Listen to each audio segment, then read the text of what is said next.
Magandang araw mga ka-good news. Bakit kaya tahimik na ngayon ang issue tungkol kay Kibuloy? Wala nang mga nag-a-upload ng mga videos paukol sa pangyayari sa pag-aresto kay Kibuloy. Bakit hindi ito nangyari? Bakit walang arestuhan?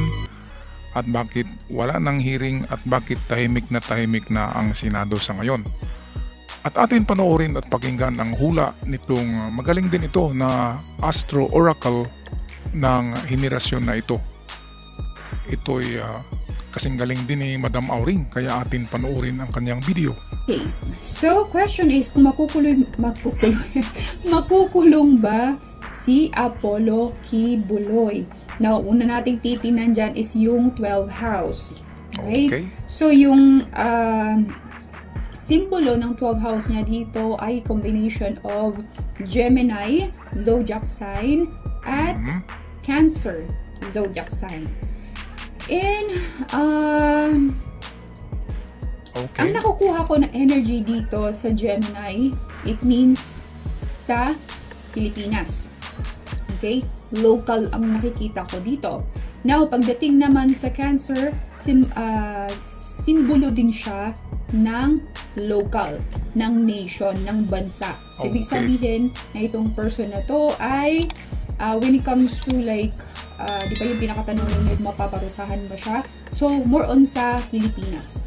Ang symbolic kasi dito ay Capricorn, which is ang Capricorn ay signifier ng government, signifier ng politics, more on government actually.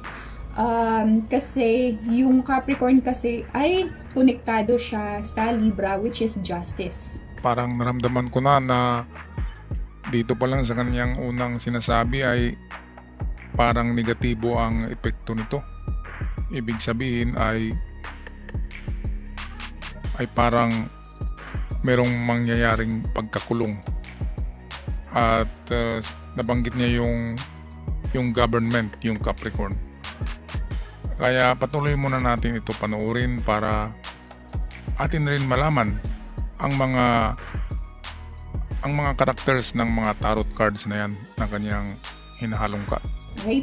Or more on government. So, sino ba yung nagpapalakad or nagbibigay ng hustisya or sa bansa natin or sa ibang bansa is government, di ba? So, parang dating dito, Kibuloy versus government. Right? Anyway, pero yung 7th house kasi dito ay hindi lang siya governed by Capricorn zodiac sign. Governed din siya ni Aquarius, which is si Aquarius kasi is about humanity. So hindi lang ang kalaban niya dito ay gobyerno, kalaban niya rin ay mga tao, human beings. Parang tumama siya dito kasi marami naman talagang kalaban si Kibuloy na grupo. Isa na diyan ang NPA. Isa na rin diyan ang mga itong ka-rival niya na mga grupo sa religion, at meron pang ibang mga grupo ng kalaban niya. Kaya parang tumatama din itong hula nitong oracle na ito. Yun kasi ang governor ni Aquarius. Si Aquarius kasi is more of justice, is more of freedom of expression, kumbaga kung ano yung nasa sa loobin or ano yung nararamdaman, kung ano yung nasa isip, sa puso ay talagang bino-voice out.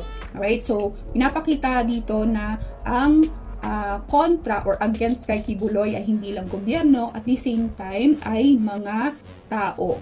Yung nabanggit niya na voice out, yun na yung mga witness against Kibuloy, yung mga whistleblower. Halimbawa, yung nandun sa Amerika, yung maingay sa YouTube, yung Stone ang apelyido, ay isa na yun sa nabanggit nito. Daming tao. Parang ang dating kasi, di ba sa iba, kapag lumaban ka and tatakutin ka, aatras na. Pero dito kasi sa energy na nakikita ko dito, hindi to basta-basta aatras. Ito yung tipo na hanggang sa huli, lalaban kami. Yan yata si Hontiveros, hindi umatras. Yung ibang senador umaatras na eh. Atin nga muna sagutin kung bakit tahimik na ngayon ang Senado. Merong tatlong teorya kung bakit tahimik na at walang naaresto. Una diyan ay nagkaroon na daw ng settlement sa Senado. Sabihin natin ay Huwag tayong manguna muna. Basta't merong settlement. So ano bang gagamitin sa settlement? Ni Kibuloy to the Senate, sa mga senators. Okay, kung meron ng ganyan, ibig sabihin neutralize na yung kaso. At wala nang aaresto. Pangalawa, ay lumipad na daw yan si Kibuloy. Nandun na sa ibang bansa para sa kanyang asylum. Halimbawa, nandun siya sa Indonesia, sa Timor-Leste, katulad ni Tebes na mayroong asylum doon. At hanap pa siya ng mga bansa na pwedeng kakanlong sa kanya. Halimbawa, North Korea, China.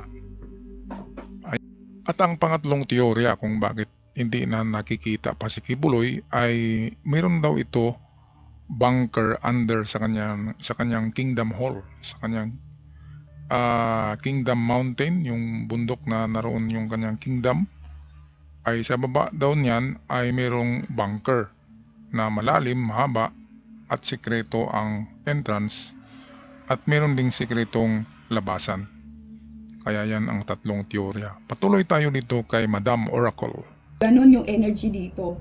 Okay, 29 degrees, this is the highest degree sa natal chart or sa chart or any types of chart. Okay, pagdating sa astrology, ito din yung tipo ng mga tao. Kasi ang 29 degrees kasi is embodying the energy of Leo, which is andun yung confidence, andun yung tawag nito, yung aside sa confidence, yung fighting spirit. Yon. Now, pagdating naman dito sa Capricorn, so yung governor ni Capricorn ay si Saturn. So, asan ba si Saturn dito? Si Saturn ay nasa Pisces, conjunct with Venus. So, ang kawawa dito, sa signifier ni Kibuloy, I'm not saying na kawawa si Kibuloy, okay? Ang sinasabi ko po ay ang kawawa sa part na symbolic kay Kibuloy dahil yung moon niya ay nag-iisa. However, meron din naman siyang trining dito, ibig sabihin na meron din siyang kakampi. Tama. Ang kakampi niya dito ay lot of fortune, which is signifier of fortune. Okay? And then, trine with Mercury. So, actually, nag-grand trine yung symbolic na planeta kay Kibuloy. Now, dito naman, pero dito naman sa kumakalaban or kalaban ni Kibuloy, ang signifier na Saturn, okay, is in trine with vertex. So, parang ang ano dito, yung kalaban dito, yung lot of fortune ni Kibuloy at saka yung vertex ng against kay Kibuloy. So, ano ba yung mas malakas? Now, tingnan pa natin. Okay? Parang ano yan, money versus power. Yung vortex ay yung humihigop yan eh. Yung parang black hole. Black hole. And then, fortune ni Kibuloy. So, yun nga, ang sabi na baka naariglo na ang Senado. Kaya tahimik. Pero merong isang tao diyan na hindi aatras. Sino kaya yan? Okay, patuloy tayo. Kasi yung Saturn kasi dito is sextile with white moon in Jupiter. And then, yung Jupiter dito is conjunct with Uranus ng 5 degrees. So, malakas itong energy dito ng Saturn. No, si Saturn pa ay 0 degrees conjunct with Venus. Okay? So, pagdating kay Saturn and Venus, this is a signifier of karma. Okay? Karma. So, ibig sabihin na kung sabihin na natin, alright, sabihin na natin na merong grand trine si Kibuloy dito, which is pabor sa kanya. However, ang moon kasi at yung hindi man totaling okay. So, nakita ko na yung weakness dito. Kasi yung moon ni Kibuloy is opposition with Mars. Yung Mars niya na nasa Aquarius. Which is, merong pangyayari dito na kahit anong gawin ng both parties, okay, ay hindi nila mababago. Kasi nakikita ko dito, this is a divine, kumbaga, yung universe na, or si God, or si, I call it source, the God of all God, okay? Sa tingin ko diyan, yung intervention diyan ay ang Amerika. Kasi hindi gaya ng gobyerno, ng Senado, ng Presidente na ipakulong si Kibuloy. So merong tinatawag na divine intervention, pero sa tingin ko yan ay yung Amerika, ang FBI, ang Interpol. Kasi marami namang talagang kaso doon si Kibuloy, kaya pwedeng extradition or pupunta na sila dito para kunin si Kibuloy. So hindi ang gobyerno natin ang magpakulong sa kanya. Yan lang ang interpretasyon ko sa sinabi ni Madam Oracle. Yung makikialam dito. Okay? Ayan, And nakikialam. then, opposition with Mars. So, hindi rin magandang energy yung opposition. Kasi opposition kasi is something na hindi talaga kayang baguhin. It's fated Hindi nga. event. It's we call that karma. Well, lahat naman ng bagay ay signifier siya ng karma. Yun nga lang, pinagkaiba, good karma and bad karma. Right? Pero in this case kasi, pangit siya na karma. Ang karma kasi is a result ng actions natin. Okay? So, if we do good, good karma. If we do bad, bad karma. So, pinapakita dito, yung resulta ay hindi pabor sa kanya. So, para kay Kibuloy, it's a bad karma dahil bad result siya na Ayan, mapupunta bad sa karma. Parang sinabi din na kung anong tinanim, yun ang aanihin. Kapag tinanim mo ay masamang puno, masamang bunga. Diba? So, that is bad karma.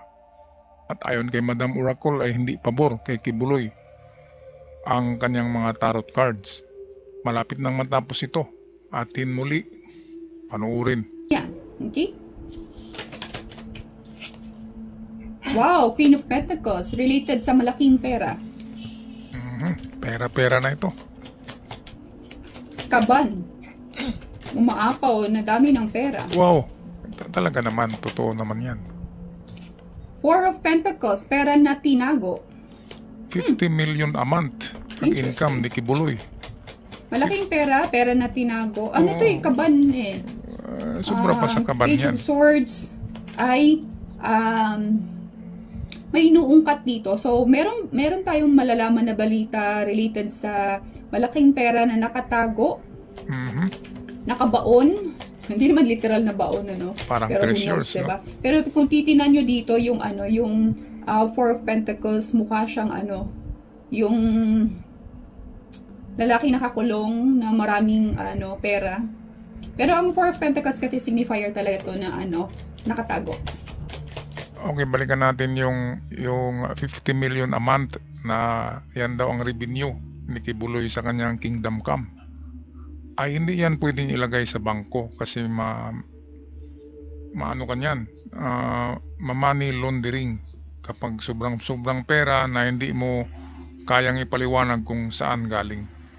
Kaya totoo yung nabanggit niya na ibinaon katulad ng yung Kapa Ministry.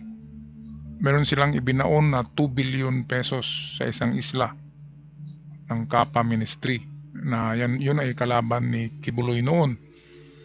Yung Kapa ay naman yun, parang investment, magbigay ka ng pera and then bigyan nila ng tubo. Ang kay Kibuloy naman ay iba, magbigay ka lang ng pera, walang ibalik sa'yo. Kaya mas maganda na yung Kapa Ministry kasi nagbigay ka ng 1,000, ibalik sa'yo ay 1,500 in a week. Kaya maganda rin yung na yun. Kaya lang sarado na, pinasara din ni Kibuloy ang ministry na yun. Meron masisira ditong tore. Ibig sabihin, yung Tory yata na yan, yun yung kanyang Kingdom Come. Yung Kingdom of Jesus, ano ba yun? Kingdom Come ang tawag ko dyan eh. Okay, yan na siguro yung Tory. Bilib din ako dito kay Madam Auring na ito. Younger version ni Madam Auring. Tumatama yung niya eh. Yung mga barahan niya.